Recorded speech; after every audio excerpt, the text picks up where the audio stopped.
तो देखो हम लोगों का एल्डिहाइड कीटोन नियरली कंप्लीट हो चुका है, उसमें कुछ रिएक्शंस बचे हैं वो भी कर लेते हैं अभी, और उसके बाद हम लोग आज से स्टार्ट करेंगे carboxylic acid and its derivative chapter. तो कुछ जो बचे हुए रिएक्शंस हैं चलो उनको पहले निपटा लेते हैं। तो उसमें एक लिखो टिसेंको रिएक्शन, टिसेंको टिसेंको रिएक्शन, ठीक है, बस पता होना चाहिए, आ सकता है ये भी।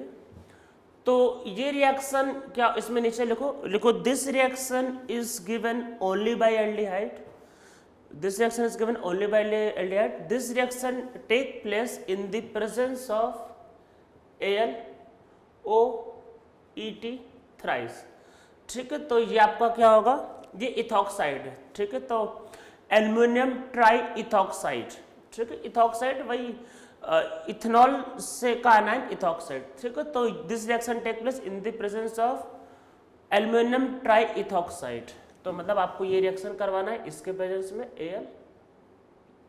AlOCH2CH3 thrice time. करना क्या है समझो, ये रिएक्शन का मैं आपको ट्रिक बता रहा हूं क्या है, इसका एसिड बना लो, ठीक है, इसका आप एसिड मतलब इसका एक्चुअली में ईस्टर बनता है, मैं आपको बताना चाह रहा हूँ ये कि इसका आप एसिड बना लो और इससे क्या करो अल्कोहल बना लो,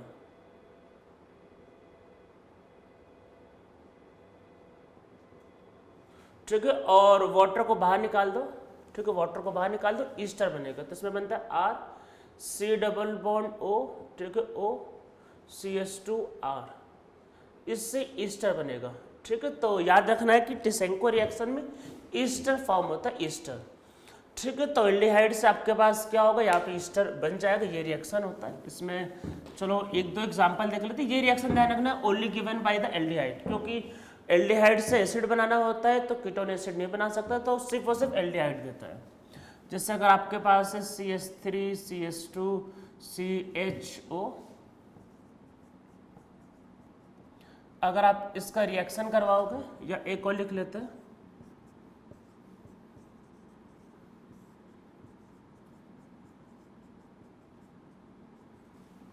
तो अगर ये इनका रिएक्शंस करते हैं तो क्या होगा,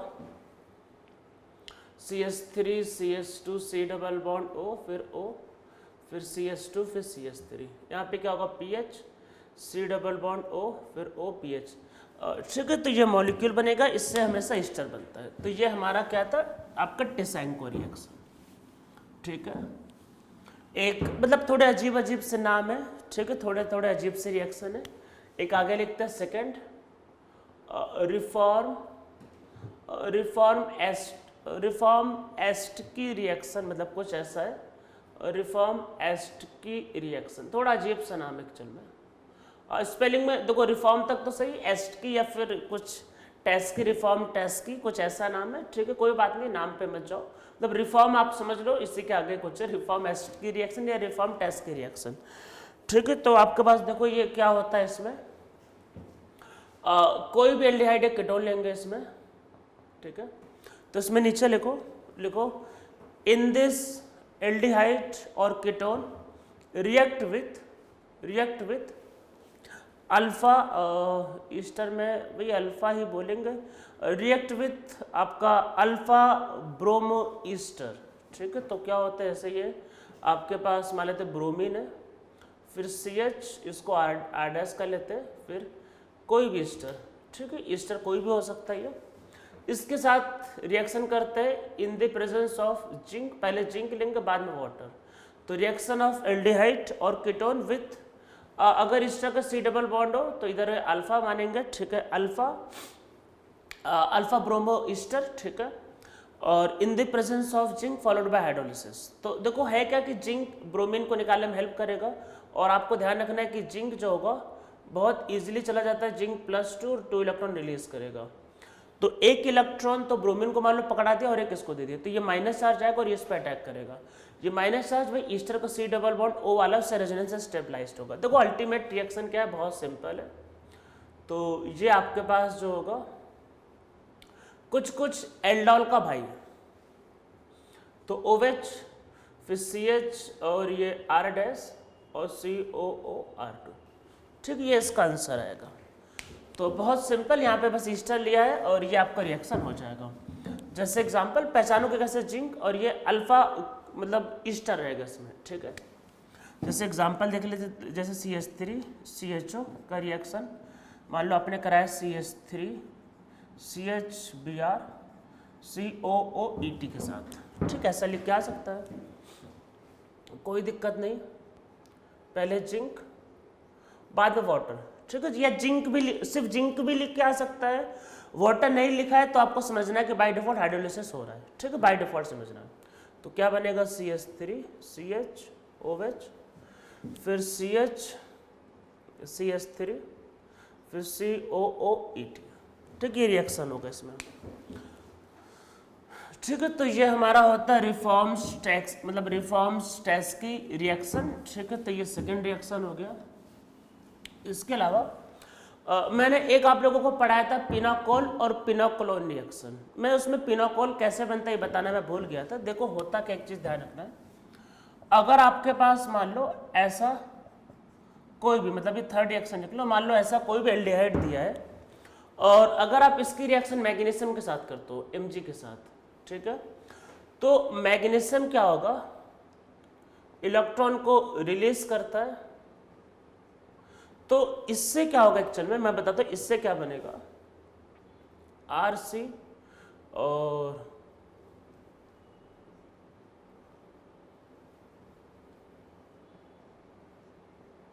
ऑक्सीजन पे माइनस चार्ज और ये R उस पर रेडिकल। अरे दो इलेक्ट्रॉन है तो मान लो दो इलेक्ट्रॉन है तो ये तो इधर माइनस लेके चला जाएगा तो यहाँ पे आएगा प्लस, तो एक इलेक्ट्रॉन उसको पकड़ाया। ठीक है, और एक ऐसे दूसरे वाले को।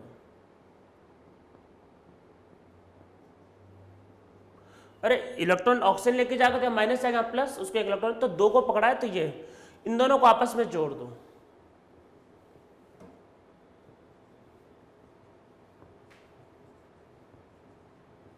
और अगर आप इसको वाटर से पास कर दोगे तो पिनोकोल बन जाएगा।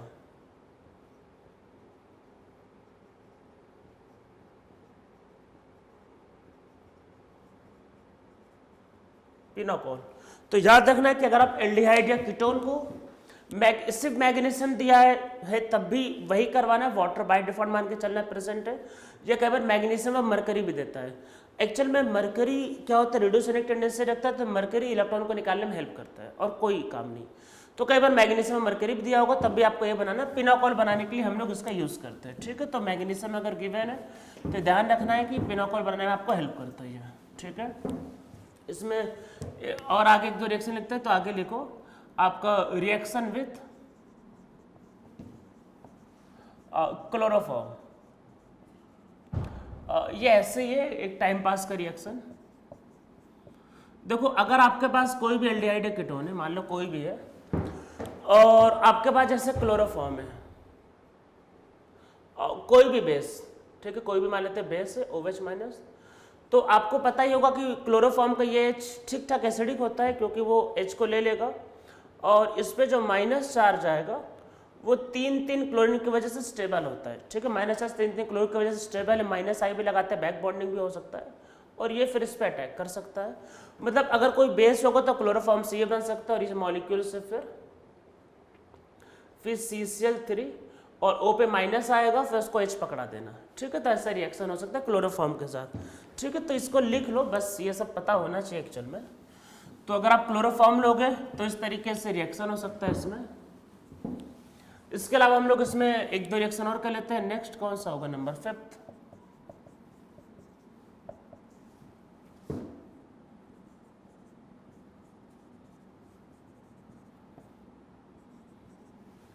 मान लेते ये मॉलिक्यूल है, तो अगर आप इससे रिएक्शन करते हो, जैसे आप लोगों को मैंने बताया था वो रिएक्शन विथ एल्कोहल, ऐसा ग्लाइकॉल के लिए करवाया था ना, वो आपका हेमीएसिटल और एसिटल, कुछ वैसा ही। तो अगर आप इसका रिएक्शन करवाओगे तो क्या बनेगा,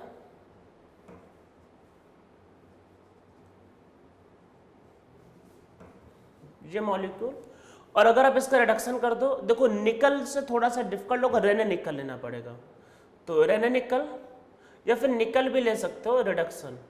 तो ऐसे केस में क्या होगा, वो आर सी फिर आर और हाइड्रोजन, और दोबारा वो रिकवर कर जाएगा। तो ये समझ लो ये भी एक रिड्यूसिंग एजेंट है, लाइक आपका क्लेमेंसन रिडक्शन और वुल्फकिसन रिडक्शन। तो जैसे क्लेमेंसन और वुल्फकिसन रिडक्शन में हमने किया था, वैसे सेम यहाँ पे भी क्या हुआ, एल्डिहाइड कीटोन से आपका एल्केन बन जाता है।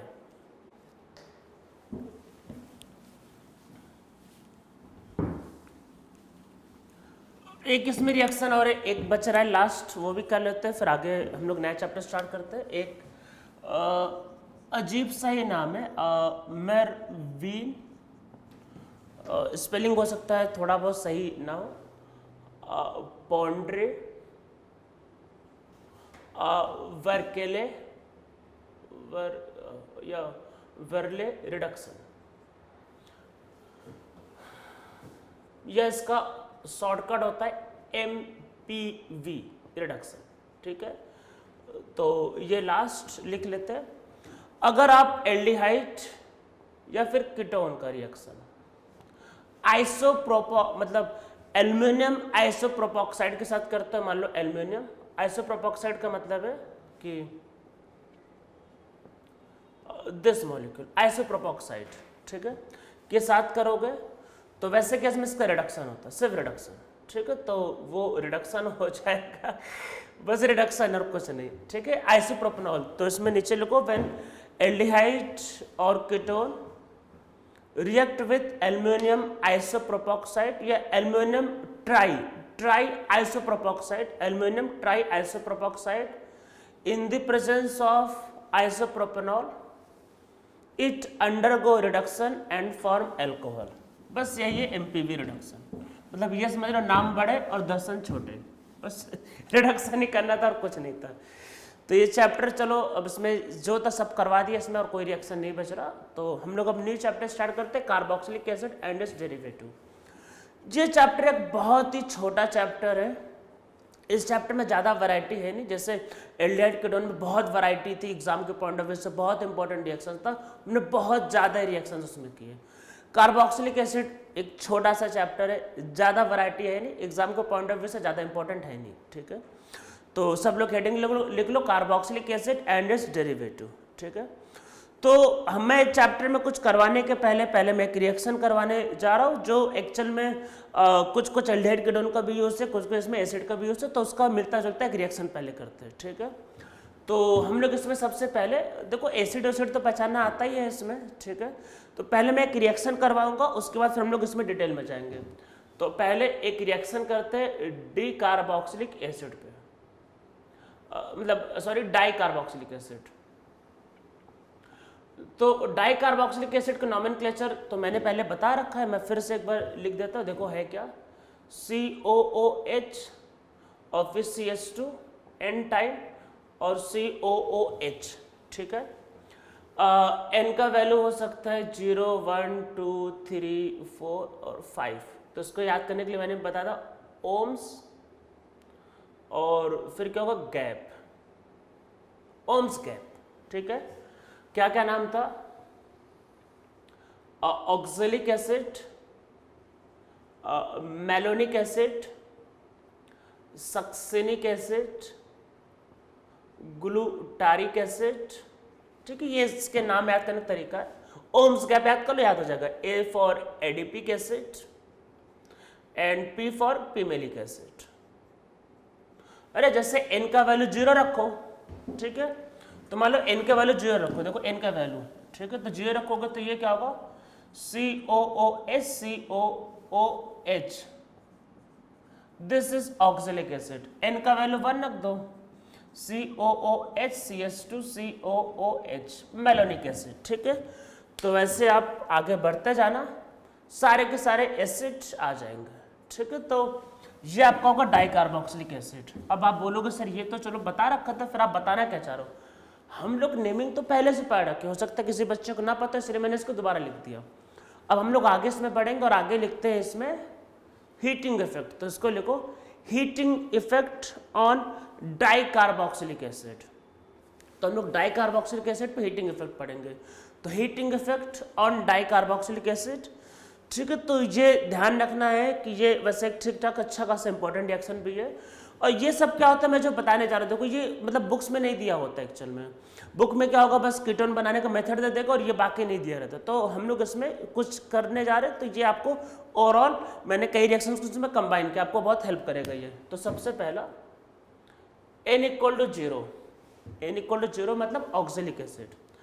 अगर आपके पास एक ऑक्जेलिक एसिड है, अगर आप इसको हीट करते हो, मतलब अच्छा खासा हीट करोगे, स्ट्रॉन्ग हीट, तो इससे बनेगा CO गैस, इससे बनेगा CO2 गैस और प्लस वाटर। वैसे वाटर भी टेम्परेचर पे डिपेंड करता है, वैसे वाटर भी गैस फॉर्म में रिलीज हो जाएगा, ठीक है। तो 3 गैस आप देख लो, अगर आप हीट करोगे तो यही बनेगा।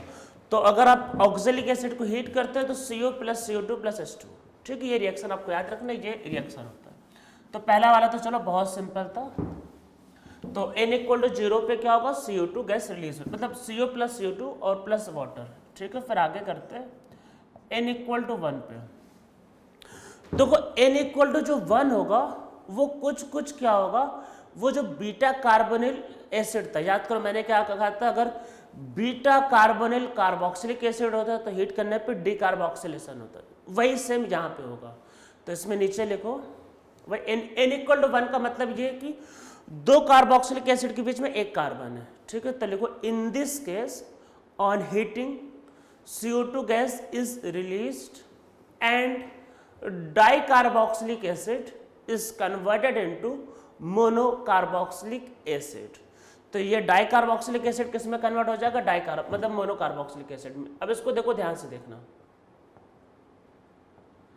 ये था मेलोनिक एसिड, अरे यही था मैंने इसको ये जो लिखा, इसको हीट किया। देखो ये जो आप इसको भी मत देखो, देखो ये कार्बोक्सिलिक एसिड मान लो अल्फा और बीटा, तो इसको बीटा पे देखो तो यही लगा ना C डबल बॉन्ड O। तो आपको जब भी ऐसा कुछ दिखाई दे, मतलब कि जब भी दिखाई दे कि कार्बोक्सिलिक एसिड की बीटा पे C डबल बॉन्ड O है, हो सकता है वो एल्डिहाइड हो सकता है वो कीटोन हो सकता है वो आपको खुद ही दूसरा कार्बोक्सिलिक एसिड, या हो सकता है ईस्टर हो सकता है ईस्टर हो, कोई आगे क्या लगा उसको मत देखो। मतलब अगर कार्बोक्सिलिक एसिड की बीटा पे अगर C डबल बॉन्ड O लगा हुआ है तो हीट करने पे इससे CO2 गैस को उड़ा देना है। तो क्या बनेगा, वही C डबल बॉन्ड O और CH3। अरे ये तो वही डाइकार्बोक्सिलिक एसिड से मोनो, तो ये क्या है, ये तो अब इथेनोइक एसिड, ठीक है। तो ये रिएक्शन होगा, CO2 गैस को उड़ा देना है, ठीक है। जैसे और एग्जांपल देखते हैं,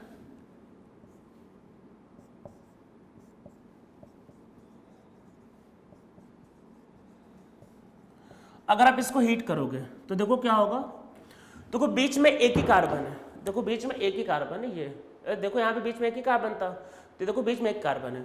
अगर आप इसको हीट करोगे तो CO2 गैस उड़ जाएगा, ये मॉलिक्यूल आएगा। अरे देख लो आपका यही रिएक्शन बनेगा, ठीक है। तो अगर ऐसा कोई केस हो, ध्यान रखना अगर 2 है तो आपको CO2 गैस को उड़ा देना है।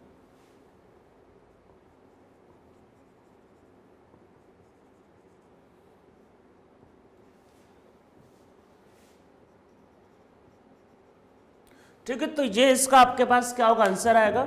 तो मतलब आपके पास क्या होता है, अगर डाई कार्बोक्सिलिक एसिड होता है और मतलब कि अगर एक ही कार्बन पे दोनों जुड़े हैं, मतलब एक ही कार्बन पे अगर दोनों जुड़े, जिसको बोलेंगे n इक्वल टू 1, एक ही पे दोनों जुड़े, तो वैसे केस में डी कार्बोक्सिलेशन करना है, CO2 गैस को उड़ा देना है और डाई कार्बोक्सिलिक एसिड कन्वर्ट हो जाएगा मोनोकार्बोक्सिलिक एसिड में। ठीक है भाई, यहां तक तो चलो समझ में आ गया। फिर आगे अगर n इक्वल टू 2 एंड 3 है, तब अगर n इक्वल टू 2 या फिर 3 है तो इसमें फिर डिहाइड्रेशन होगा, वाटर निकालना है और डाइकार्बोक्सिलिक एसिड से फिर आपको एनहाइड्रेट बनाना है। तो इसमें नीचे लिखो in this case dehydration take place, in this case dehydration take place and dicarboxylic acid is converted into anhydride. तो वो क्या बनाएगा, एनहाइड्राइड बनाएगा, ठीक है। तो जैसे देखो आपके पास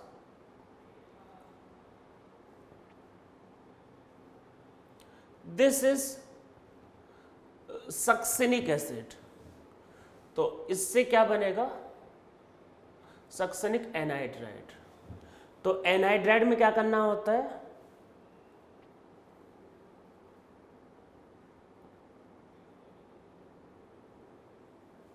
इसको बाहर निकालेंगे, ठीक है, ये मॉलिक्यूल बनेगा। तो सक्सेनिक एनहाइड्राइड इससे क्या होगा, फॉर्म हो जाएगा, ठीक है। ये 2 के लिए ये होगा अगर आपके पास 3 कार्बन होता है,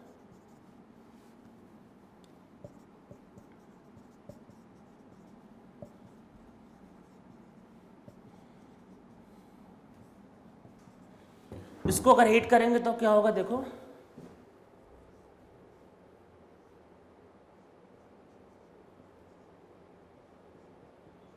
आप करके देखो, यही बनेगा 5 member ring 6 member. Succinic anhydride और गैप्स में ग्लूटारिक एसिड, ग्लूटारिक एनहाइड्राइड, ठीक है। ये कॉमन नेम है, आईयूपीएसी नेमिंग आप इसकी कर लेना, ठीक है, आईयूपीएसी नेमिंग कर लेना, ठीक है। वैसे इसका मैं करके दिखा देता हूँ, ये क्या होगा 1 2 3 4, इसका आईयूपीएसी नेमिंग जे एडवांस तक में पूछा हुआ है। तो ये क्या होगा, ब्यूटेन डाइओइक एनहाइड्राइड,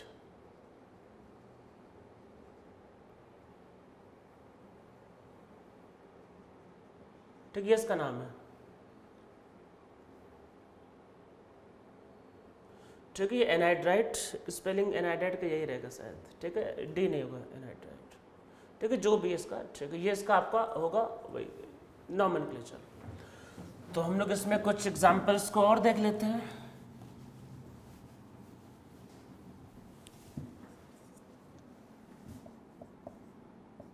अगर बेंजीन में अगर ऐसा है तो हीट करने से रिएक्शन नहीं होगा, बेंजीन स्प्लिनर। पर मान लो अगर आपके पास अगल बगल है तो 2 कार्बन है, दिस इज थैलिक एसिड,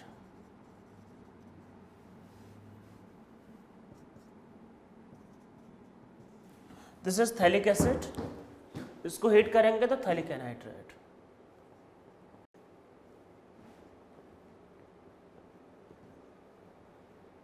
अरे बीच में 2 कार्बन है ये, ठीक है, तो थैलिक एनहाइड्राइड बन जाएगा इसमें। अगर इसकी जगह अगर साइक्लोहेक्सेन होता तो ये नॉन प्लेनर होता है, बेंजीन स्प्लिनर, वहां रिएक्शन होगा, पर ये नॉन प्लेनर है। तो ऐसे केस में क्या बनेगा,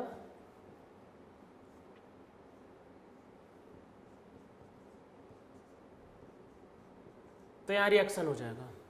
या इसको हम लोग अच्छे से ऐसे लिख सकते हैं, देखो ये ब्रिज वाला है, इधर 3 कार्बन, इधर 1 कार्बन, एक साइड 1 एक साइड 3, और बाकी C डबल बॉन्ड O, फिर O, फिर C डबल बॉन्ड O, और ये, ठीक है। तो ये इसका स्ट्रक्चर होगा,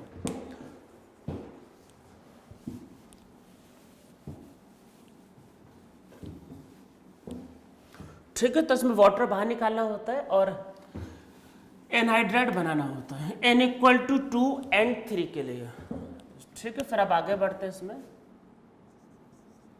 n = 4 and 5, ठीक है। इसमें लिखो in this both decarboxylation and dehydration take place, that is in this both CO2 gas and H2O are released and in this reaction cyclic ketone is formed, cyclic ketone बनता है। देखो क्या करना है, n = 4 के लिए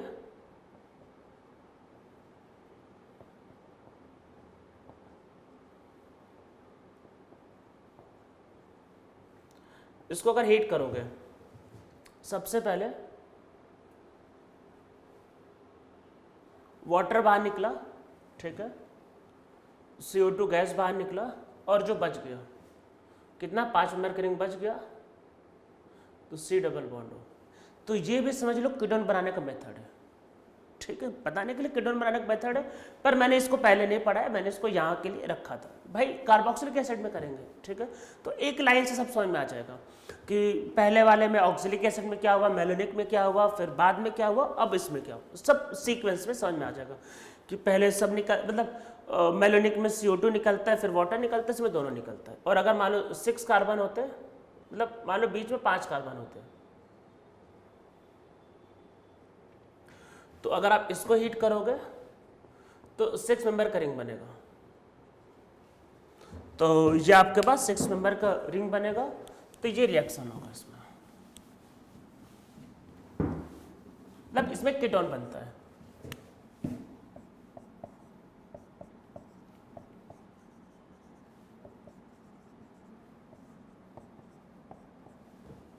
कुछ नहीं होगा। पर अगर ऐसा दे दिया साइक्लोहेक्सेन,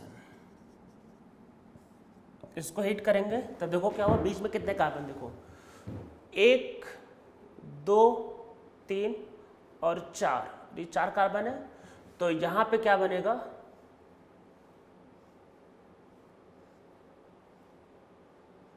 ये मॉलिक्यूल, ठीक है। तो ये मॉलिक्यूल आएगा, इसमें आपका ये रिएक्शन होगा। समझ में आपको लोगों को आ ही रहा होगा क्या करना है इसमें। तो बस ये हो गया आपका heating effect on di carboxylic acid.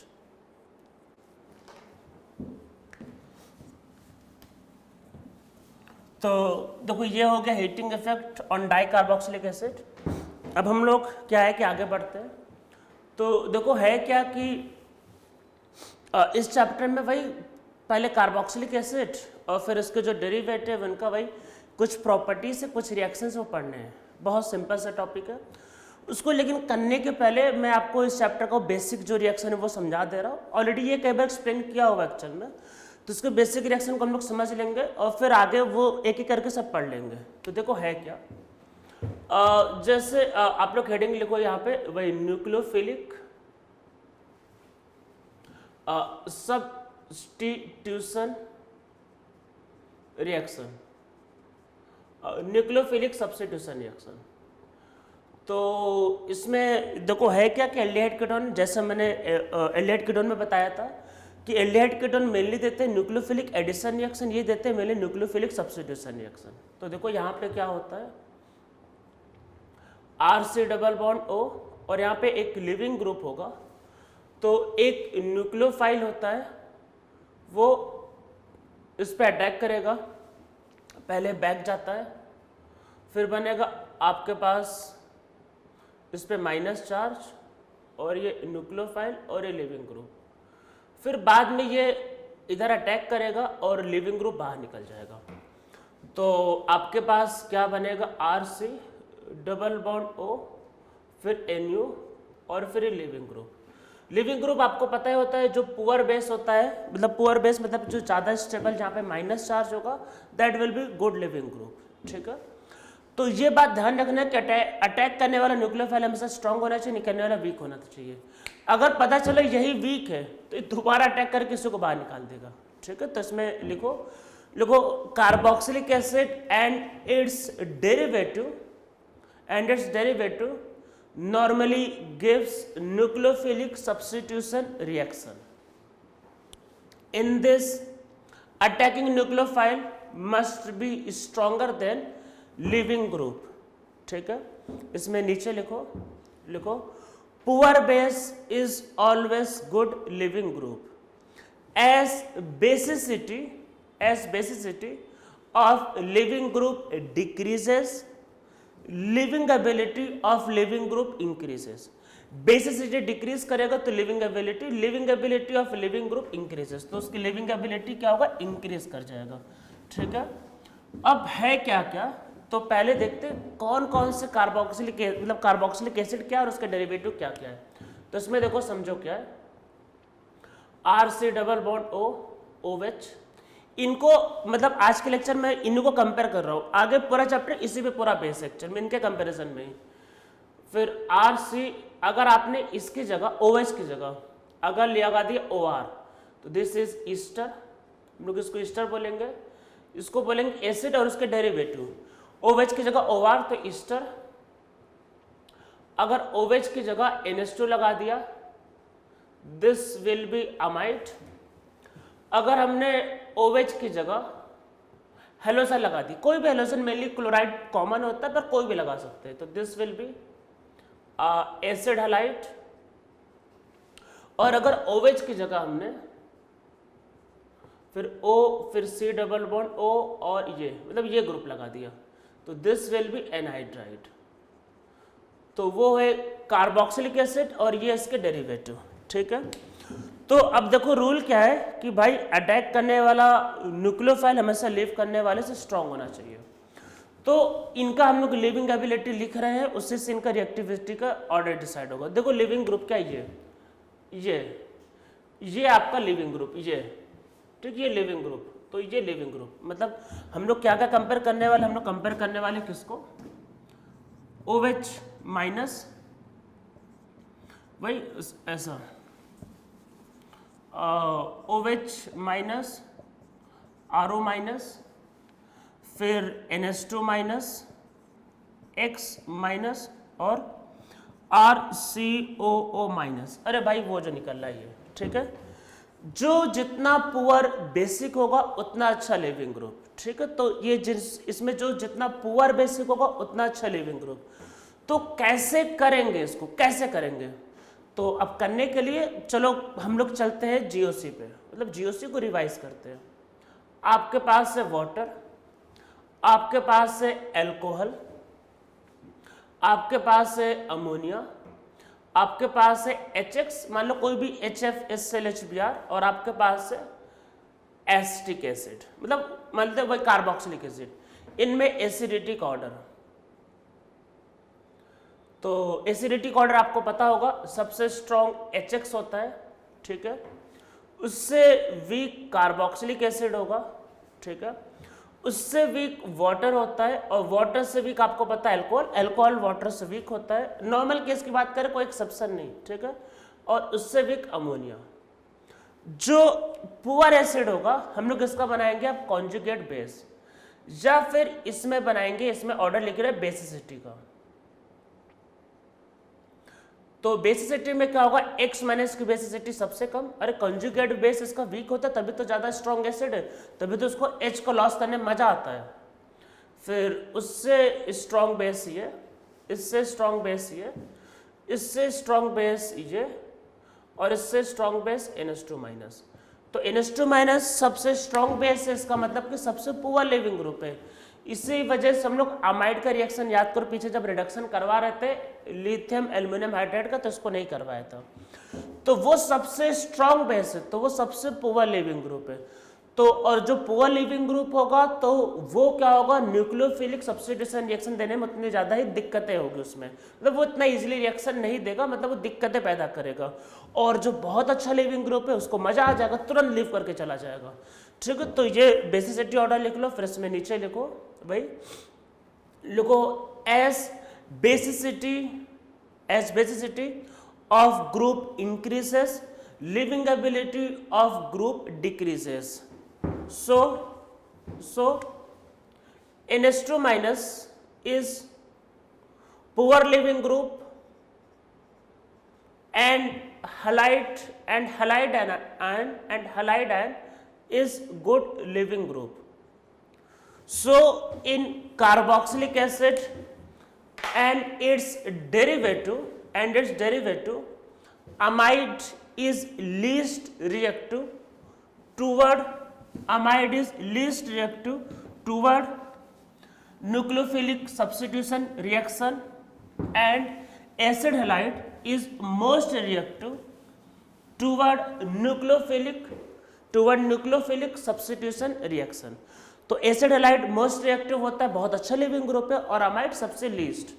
और ये ध्यान रखना है कि स्ट्रॉन्ग वाला हमेशा वीक वाले को बाहर निकाल सकता है। देखो फिर क्या है, अगर आपके पास ये एसिड हैलाइड है, इसकी रिएक्शन अगर आप OH माइनस के साथ करोगे, ये इस पे अटैक, इसको बाहर, खड़ाक से बाहर, तो एसिड बना सकता है और X बाहर हो जाएगा, ठीक है भाई।